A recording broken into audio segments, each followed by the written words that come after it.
We're going to actually start with Vinod presenting a few slides to kind of so that you all have a level set on what he's actually said on that topic of algorithms versus doctors. But before we get there, I just want to point out just how appropriate it was to be following Leroy Hood, because while we were standing over there, Vinod was telling me how he's participating in a Stanford study where he gets something like 5,000 to 10,000 blood markers every 6 weeks. So he's actually not just investing in this space, but participating in it as a quantified self maven himself. Thank you, Tim. I'll tell you very quickly what I have said, and this clarification is coming in a blog I'm writing. I am in a multi-omics study, to use Leroy Hood's exact words, at Stanford, and get this 5,000 to 10,000 data points. Yes, I have said 80% of what MDs do, mostly diagnosis and prescription, can be replaced. Because machines are better at integrative medicine, especially if you have 5,000 to 10,000 data points. They're better at getting demeanor, patient histories, environmental factors, population management guidelines. There's way too much data. But the human element of care will still be there, but you don't need an MD to get it. Some MDs will be and can be humane. I call it the most humane humans will provide the human element. They can be MDs, they can be nurses, they can be anybody.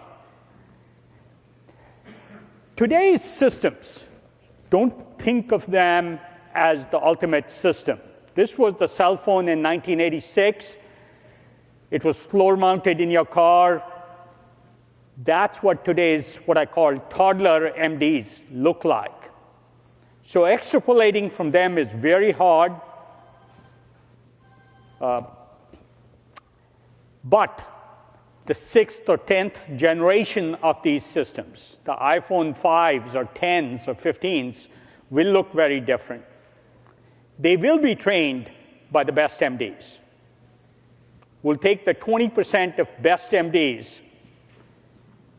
They will be originally something Tim and Bryce Roberts has written about, bionic assists for physicians.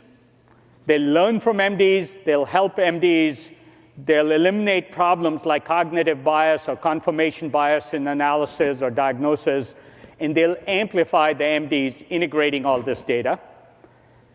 What seems like clumsy points of innovation? I have my favorite device here, which is an EKG machine built in the iPhone case. My EKG shows up in a minute. So now I can do 5 EKGs a day every time. I'm not a cardiology patient, but if I were, I'd do it just as often as I might do my blood sugar. But all these little things will start to generate so much data, humans won't be able to handle it. They will then be integrated by tools like IASTI. And these are just our investments, and there's 10 times as many good ones out there. Tools like IASTI, who you heard from yesterday, I think. Yes. Integrating that data, one of my really exciting companies. I'm really excited about what they can do. These innocuous points of innovation will become a wave and then a tsunami. There's a difference between a wind and a typhoon, and Andy Grove talked about that when change happens in his 1980s book, Only the Paranoid Survive. The same will happen here, but the first 10 years might feel innocuous, laughable sometimes, toyish most of the time. But let me say, the problem here isn't MDs. They've served us well in what I call the practice of medicine.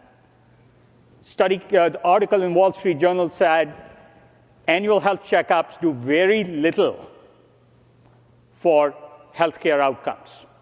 New study came out. Turns out a study I looked at said aspirin to reduce fever is a bad idea, not a good idea, despite 100 years of medical practice, but practice hasn't been tested. So we need to move from the practice of medicine to the science of medicine.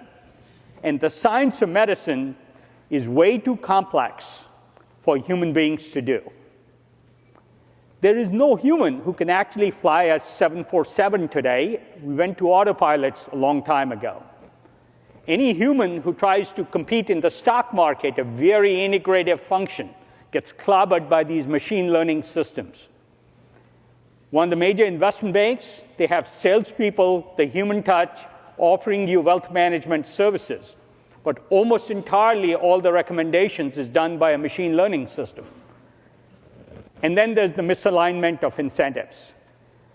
Let me finish by saying I'll be wrong on most of the specifics, but I'll be directionally right. So let me stop there and let me start. I mean, clearly you've been a very, very successful investor. And yet, healthcare has been traditionally a quite difficult area to invest in. What's different now? Well, what's different now is a number of things are coming together. Yeah. We said the same thing about interactive TV in the early 90s. Then the internet came together, and the notion of what interactive TV was changed dramatically from movies on demand over your television network with a button for your remote to what we think of today. Yeah. Enough technologies are coming together. There's more processing power in my phone than most supercomputers. Sure. But the big difference between the commercial internet, for example, which has been tremendously disruptive to, say, media companies, was really playing out in an unrestricted market. Whereas the way, at least in the US, we pay for healthcare is very much a controlled market with effectively government-sanctioned monopolies. At least even if they're not formally monopolies, they end up getting that way because of regulatory capture and so forth. Reimbursement rates are set by specific classes of physicians who are feathering their nest as opposed to saying what's really best for the healthcare system as a whole. And so much of this innovation is really going to come into collision with that payment system. So how does the revolution in science meet the revolution in payment or the revolution in business models? And how does that play out? So this is a really important question. Rick Scott, the governor of Florida, was visiting me about 2 months ago. He had done a healthcare startup before running for governor, and he said, there's no way a hospital wants to cut its billing to you in half. That's right. Or a psychiatrist wants to fix you so you never come back for ongoing sessions at $100 or $300 an hour. That won't happen. There's no pharma company that wants to cure you so you don't need their best drug, Lipitor or whatever, forever. So revolution will not happen from inside the system. It will happen from outside. The great opportunity we have is countries like India, where people don't have access to healthcare. There are no MDs to displace, no AMA to fight. There are 40 million people uninsured in this country. Getting to 10 million of them will prove the new model with consumer-driven health, an EKG machine that everybody can have for free. I'd like to do that. Right, but still, let's be realistic here. I actually should be making faces, so we can have a split you can screen. make faces. Let's just sort of imagine that somebody says, I'm not insured. It's like a young person, say, cutting edge, hipster who says, wow, I do all these cool quantified self apps. I'll know when something's wrong. Then they discover something is wrong, and they need to go into the hospital, and all of a sudden they're not insured, and they have $1 million bill, or hundreds of thousands of dollars. They can't afford it. How does that play out? Yeah, so we can manage wellness better, but if the system is still... I think you bring up a very important point. These systems, like I said, will be toddlers, and they'll grow up slowly. Yeah, sure. One of the more important questions all of us ask, this happened. I had this fall, I had a gash. Do I need stitches? Do I need to go to the hospital? Yeah. So the first system may answer a simple question, quote unquote, safe triage, that says, no, you don't need to go to a hospital or go to a hospital. Right. So this is sort of the rise of sort of outpatient health. You kind of can go into the Walgreens or whatever and get somebody to look at you for a fraction of the cost of going into it. In a distributed care study in Oregon Health Center, 76% of patients could do patient bypass in safety or triage using a system like that. That means there were no exceptions to this guy should really have seen the physician and didn't. 76%. That's not that far from my 80% number. Right, but look, a huge part of the cost in our system is not coming from primary care. It should be, but it isn't. It's coming from end-of-life care. It's coming from big systems. I'm more concerned about access to healthcare for people who don't have it. I started looking at this problem in India, where there's probably 500 million people who don't live within 50 kilometers of a doctor. Right? That's a much more compelling environment. Absolutely. If we have the money, the system will bilk us for it. No question about it. That's a tweetable line. Right? And there will be things, premium things. If I need a $250,000 liver transplant for the last 6 months of my life, I may be able to afford it, and I'll get it. Right?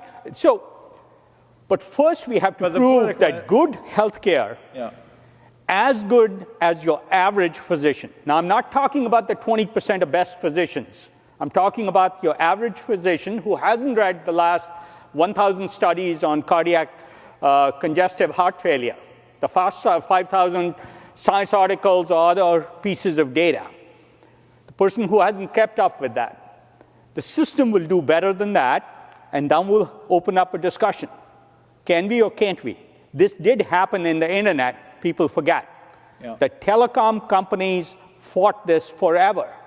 And the 1996 Telecom Act was very similar. It happened in media. We had the Digital Millennium Copyright Act as this battle between traditional media and new media. This will be a different battle. It will start at the fringes. We will not address the mainstream of expensive patients day one. But can you monitor a patient? We invested in Ginger.io by watching their cell phone without them ever having to open an app. Absolutely, way better than their psychiatrist. In the first bionic assist cycle, they might call the psychiatrist or his nurse and say, hey, this patient's not doing well. He's hanging out in his bedroom and not even going to the kitchen for eating. Please call him. This kind of, let's unpack this notion of bionic assist. It's something I've been thinking about quite a lot over the years. This sense that we're exploring the frontiers of man-machine symbiosis in building systems that use the best of human intelligence and the best of machine intelligence. And that what we really have to do is figure out the design patterns for that cooperation. And that's really the possibility space that we're exploring here. Can you talk a little bit more about that from your perspective? I'm a complete believer in that. I believe these systems will learn from the best experts in these areas. They will then data reduce my 5,000 points to the things that might be relevant for one of these great MDs to help me with the diagnosis they're doing. But it's not just learning from the best. I mean, we had that concept in AI. Helping the best. Helping the best seems more interesting. Right. My examples of bionic assistants that I use a lot, Google Autonomous Vehicle. It's not just better algorithms. It's the fact that Google had humans drive the roads, augmented with sensors. They recorded what they did, and then that's in the global brain. The computer can remember it, and they're kind of retracing what humans did before. That's actually true of robotic surgery. But there's also this whole, another one of my examples is the Apple App Store. I mean, not the App Store, the physical stores. You walk in there, and there's an augmented sales clerk. And you could have an augmented physician's assistant in the same way. Watson, IBM's Watson is a physician's assistant that has actually read the papers. So there's all these interesting different And in fact, patterns. they can help the physician who hasn't read the papers. Have you thought about this? And in fact, one of the larger sources of errors, something like 20 to 30%, or 10 to 30%, I think, is the number of diagnoses, a misdiagnosis or missed diagnosis. Right? Mostly because of confirmation bias or cognitive bias. Means You walk in, the doctor develops a thesis, asks you a few questions to consider that thesis, and confirms it. Yeah. Right? What he misses is there may be 3 adjacent things he hasn't thought about, and a bionic assistant may say, hey, there's these 3 other probabilities. This possibility that is a 70% probability, but there's a 20% chance it could be this. How about asking these 3 additional questions of a patient? Yeah. If he answers in the affirmative, then you have to change your thesis to it might be this other thing. Yeah. And that kind of interactive thing with the best MDs will make the systems better, will make the MDs better. And my goal is for the next 10 years, we amplify these MDs in a big way so they can do a lot more, and we can get rid of the bottom of the MD pool that's not as good. So let me. I hate to say it, but 50% of the MDs are below average. There was an American president who said it's a shame 50% of Americans are below average. Well, what did Billy? Not Billy Bean, but who was the guy who did the original sabermetrics guy? He said. Bill James. Bill James said, they talk about being ahead of the curve, but behind the curve, but knowledge moves the curve. What we really want to do is move the curve so that the 50% who are below average are above the 50% who are above average today. I think that's really our opportunity. But I want to kind of talk a little bit more about this future of the uninsured. There's at least the implication you're making that a class of uninsured people are actually getting better care than people who are insured, and that's truly disruptive in the same way that we used to have gatekeepers in media, say, and people were happily consuming their media through these uncontrolled vehicles. Unpack that a little bit and tell us more. let me tell you, let me hypothesize. And like I said in my slides, I'm most likely wrong because specifics are very hard to predict in uncertain markets, but you can absolutely predict directionality. Yeah. So imagine you had to get a virus test for whether you have a virus or not. That's probably $100 or $300, some number like that, depending upon where you go. If you're uninsured, most likely within the next couple of years, you'll do a $2 test at a Walmart station. It won't have the same accuracy and the same trappings of the $300 test, but if you can't afford that, you'll be happy with the $2 test. You'll get a $1 EKG instead of getting a $700 EKG. If you have a derm problem, you'll take a picture with a cell scope camera and maybe do a almost as accurate analysis, not 100% as good. If you need psychiatric help, maybe you'll use a Ginger IO assistant because you can't afford $100 or $300 per hour sessions with a psychiatrist because you're not insured. So these things will add up. You'll start to see lots and lots of data in capturable form, and some of the speakers have talked about it. Once you have 1 million EKGs or 1 million mental health patients or 1 million derm pictures of your skin mold that might be cancerous or a ear infection, you're going to take machine learning and take it to a very, very different point.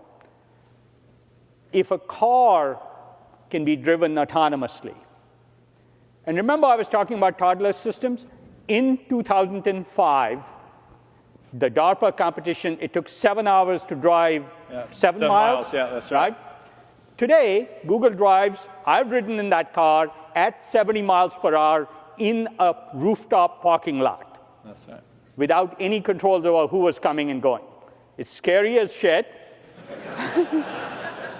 But if a car can do that, that's a machine learning artificial intelligence problem that's between 1 to 2 orders of magnitude more complex than diagnosing 1 of 10,000 diseases. Because there's millions of scenarios in that situation.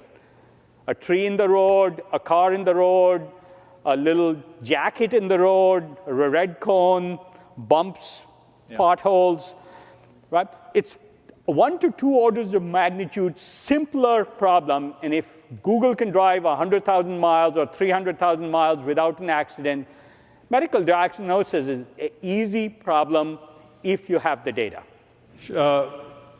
In closing, advice for entrepreneurs, or just sort of general sense of, how big an opportunity is this? Look, the opportunity is very hard to characterize. I can make grandiose statements, but healthcare itself will change.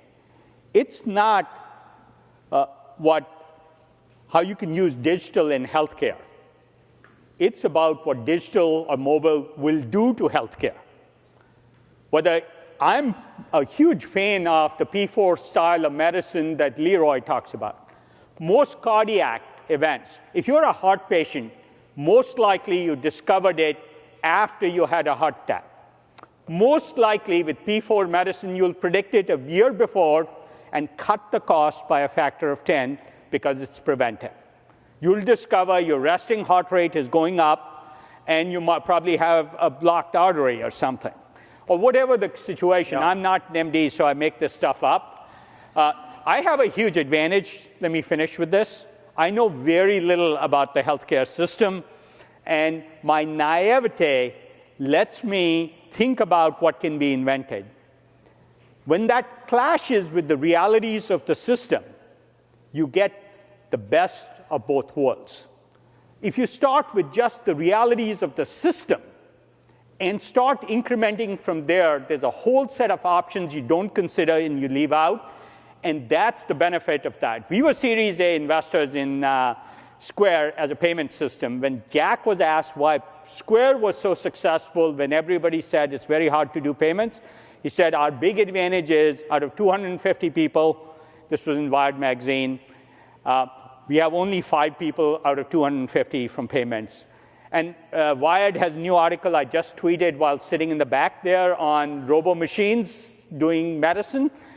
But it is a promising future. Thank you all very much. Thank you.